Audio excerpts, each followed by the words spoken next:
Joanne. IFM News. Lokal. Idol John, kamen. Maiya sa isayang kat, ti skills on beauty care training, iti iliti San Nicolas, babayan at ti Municipal Social Welfare and Development Office, kiniti pa nakipag-tinunos da, iti biyang ti TESDA.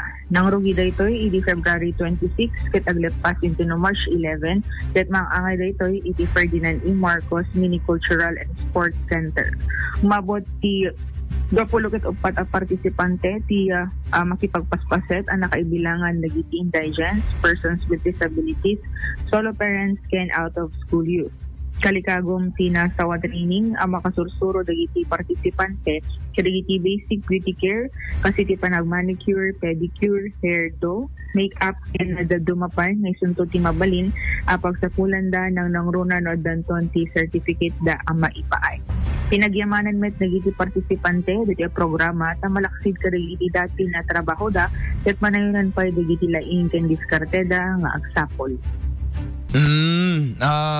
Awang gaya bisa. Bibiro ka dati sample picture mo kadigiti girls. Awan mo gaya Idol Joanne.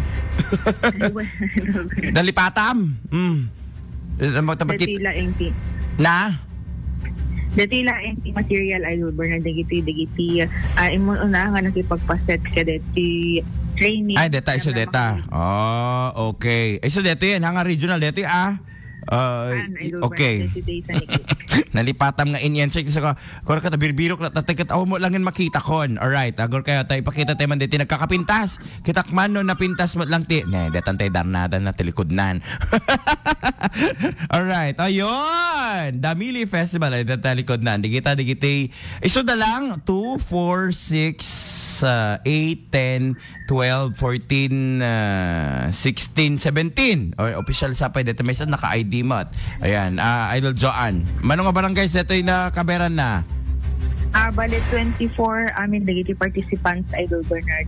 Kadwan met nga napankit dagiti taga sentro siguro dagiti dati nga asi dagiti pagsapulan na di sentro. Yaw awis pa ti test Idol Bernard os pagaringan adon to man ti another batch to manen Idol Bernard. Yun. Okay. Any more Idol Joanne? Damag iti-iliti San Nicolas kadwait 99.5 Bas na Wag Idol John 15 for